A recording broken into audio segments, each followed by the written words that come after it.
Selamat malam, perkenalkan nama saya Melania Devrenti Saleda. Di sini saya akan menjelaskan mengenai praktikum patologi klinik blok 24. Praktikum pertama yaitu saya akan menjelaskan mengenai fungsi darah vena atau yang biasa disebut sebagai flebotomi. Nah, di sini kita menyiapkan alat dan bahan terlebih dahulu, yaitu di sini ada tourniquet atau ada alat pembendungan, kemudian ada semprit, ada alkohol sebanyak 70%, ada alkohol swab, kemudian juga ada kapas kering.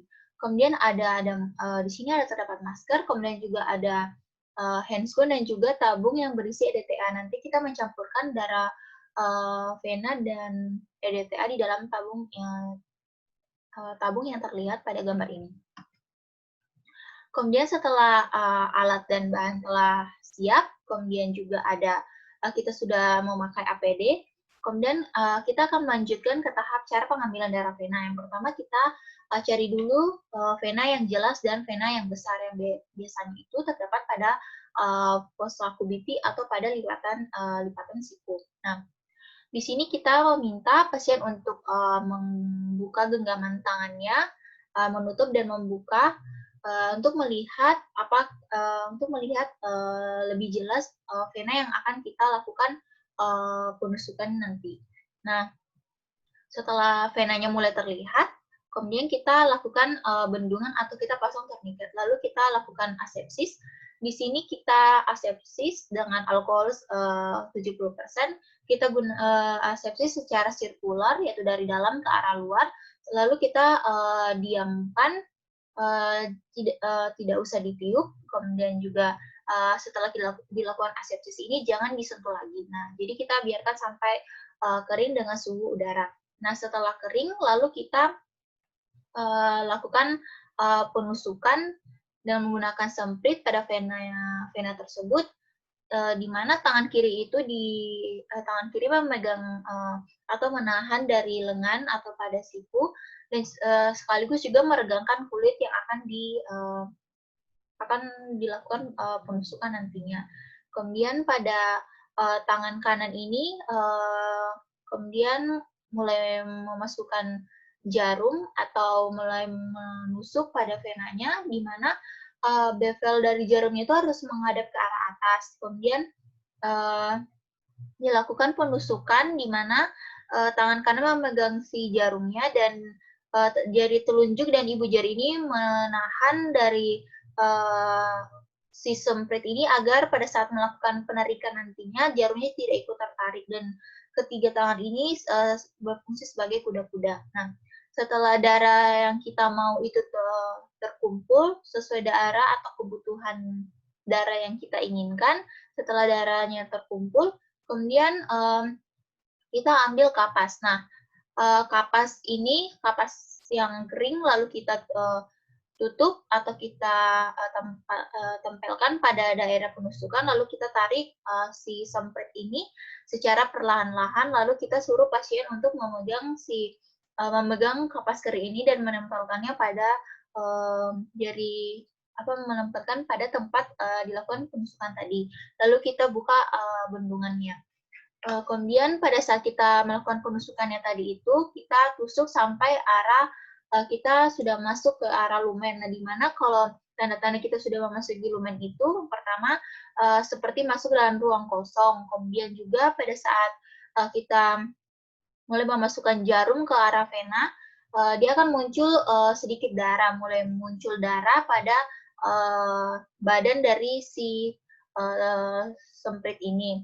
Dan apabila saat kita memasukkan atau melakukan tusukan ini, ternyata masih ada tekanan, berarti tusukannya tersebut atau semprit tersebut atau jarum tersebut masih berada di jaringan atau di otot. Nah, di mana juga pada saat posisi jarum itu tidak boleh melayang.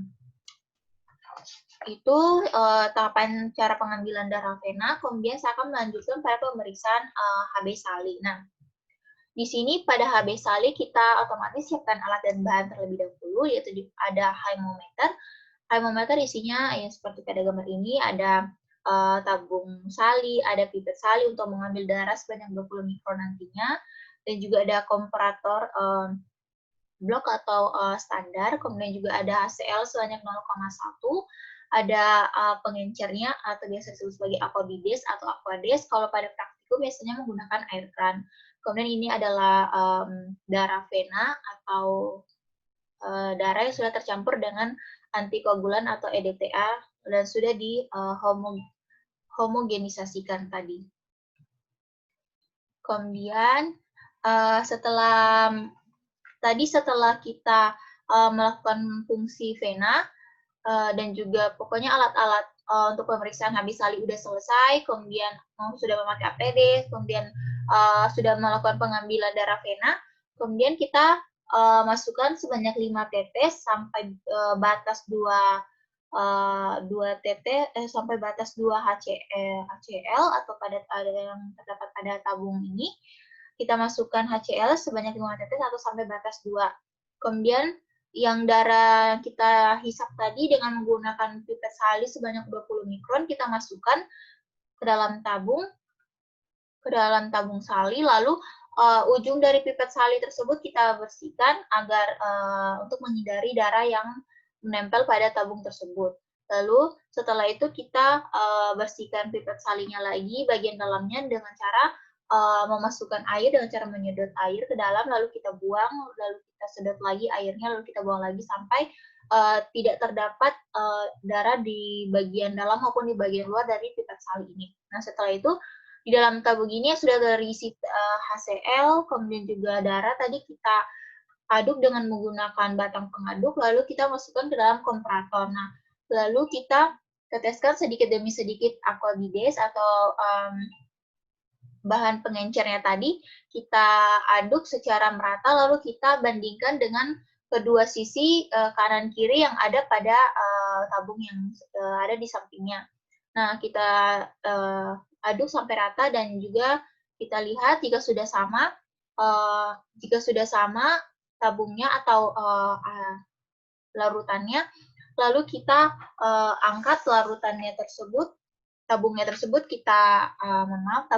angkat, lalu kita nilai Hb-nya berapa dengan pelaporan dalam satuan gram per desiliter dengan Minismus. Nah, setelah itu kita lapor hasilnya, hasilnya itu misalnya 9,0 atau 9,5. Jadi kita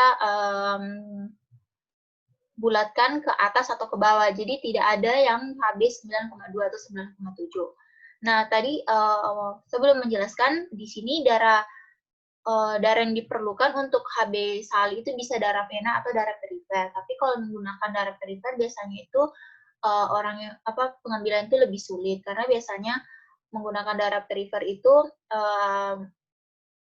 menggunakan darah perifer dan cara pengambilannya menggunakan pipet sali biasanya itu sulit. Jadi kayak misalnya biasanya itu ada kayak gelembung-gelembung atau